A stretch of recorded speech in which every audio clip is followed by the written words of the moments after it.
comment that came up from an anonymous person from the aisles as I was walking towards the dais to pick up my 25th intercollegiate elocution competition prize. The comment impacted me so much, and it stayed with me for so long because it reduced my effort, my consistency, my talent, the support that my professors gave to just my the then pretty face and my gender. The comment stayed with me for a very long time, so much so that I refused to go near anything that highlighted my femininity. And primary amongst that was the color pink. After a decade of work on self, I finally began to accept the wholesome of myself. The first thing that I did was to go and buy a pink laptop. So, buying a pink laptop may not mean much for some, but to me, it was a firm step in accepting my wholesome self. You know, it's very customary for all of us to have a very fundamental assumption that we are separate. We are inconsequential to each other. You are there, I am here.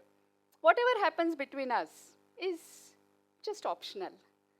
But is it just optional if one comment impacted the way I thought, I behaved, I dressed for almost a decade? So today, I'm going to just simply pose a question to you. What will change if we stop believing that we are separate and inconsequential to each other, and instead believe that we matter to each other and we are very deeply interconnected? You know, in my work as an executive coach and as a facilitator, I have met with hundreds and thousands of corporate leaders over the period of time. And you know, typically, the first surface level problems are very similar. I want to communicate more effectively. I want to build my executive presence. I want to have a high performance team. I want to collaborate more. I want that next promotion which will give me the title of the VP, and so on and so forth. However, through the conversations, as we start peeling the layers of deeper hurts and wounds start revealing themselves. So a hurt here because of infantile parental neglect, a guilt there because they themselves have neglected their child. The feeling of shame or guilt when they did not stand up for their own friend, or they did not take responsibility for a particular decision that did not pan out too well. The resentment because their mom was taken away by the big C far too soon, and maybe a fear there because they themselves are aging and soon might become irrelevant. Yeah, so the layers of hurt start peeling almost equivalently for most leaders. And also there are the layers of pure joy and pleasure. The time that they first held their child in their arms, or the exuberant embrace of their partner, the beautiful morning notes, or the pizza that tasted like cardboard, but it still tasted like heaven because it was bought from their first salary and was shared with friends. Those moments might have happened for them last week, last month, or a decade ago, but those are the moments that really impact the way they think, the way they speak, the way they lead even today in present times. So my friends, moments that matter are created with others, by others, and very likely for others. And these moments very beautifully actually endure the test of time and space. I invite you to close your eyes just for a few seconds and try and remember that person who influenced you the most and who made who you are today. And now a quick show of hands. How many of you can say that that very person is sitting here, right now, in this audience? Yeah, just the two of you. Thank you. Thank you. And this is not a surprise because the connections that we create endure the test of time and space. People who have exited our life.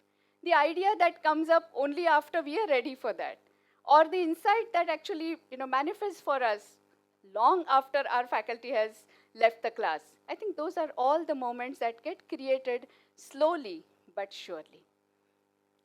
Everybody who has touched our inner life ever has shaped our reality.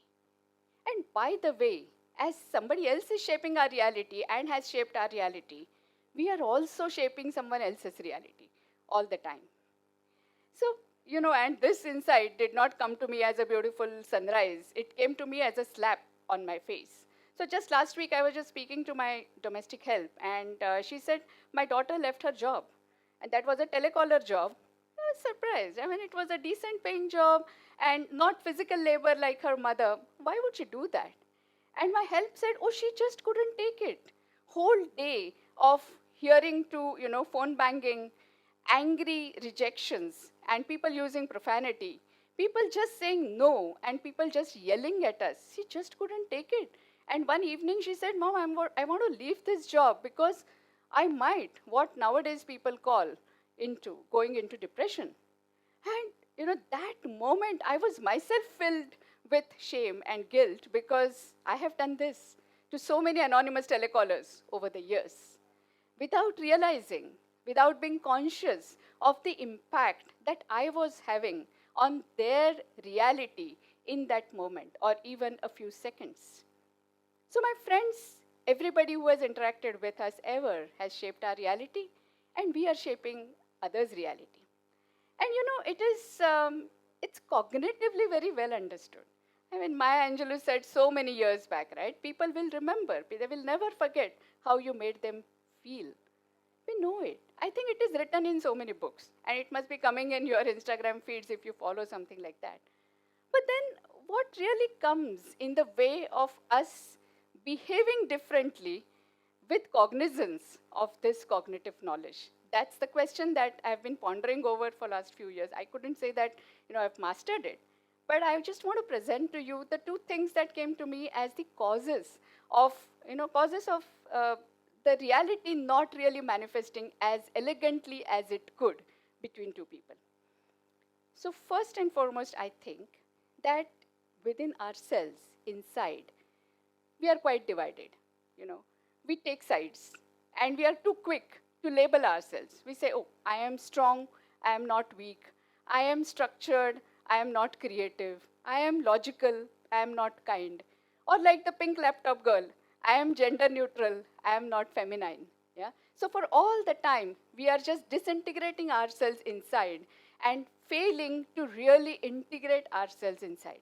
Now imagine if there is a divided individual and that individual is interacting with others, rest of the world, how the heck this person is going to make the other person feel whole, right? So I think the first reason that comes in the way of us behaving more elegantly is that we are divided inside. The second one that also comes to my mind is, I think most of us, me included, most of the times feel that we are very different people. We actually take pride in our differentness, our extraordinariness. Most of us really believe that we are a unique gift given by the universe to this world. And we also have a very unique set of problems, our own sufferings. This is just so real and this is just so much for me. We are just extraordinary and so different from others. Once again, and I know that, I'm telling you a story maybe from the time that most of you were not even born, because I'm telling you a story from the time when Ola and Uber was not there. Yeah, so I was in Delhi and driver was absent, so I had to take the bus, the Delhi transport bus. Standing on the bus stop, I was also dreaming about the upcoming weekend trip to Mumbai, where my parents lived. I was very happy that I'm going to meet them. That was a trip that was outside of my budget. So I really did not have money to buy ticket for that trip. And my father had bought me a 2,000 rupees Air India ticket, Delhi to Mumbai. So while I was just generally waiting for the bus, I also noticed a young girl, definitely from a financial strata which was very different from me.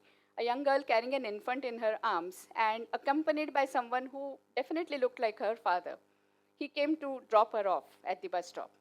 As the bus started approaching, the father started thrusting a 2 rupee note in her hands.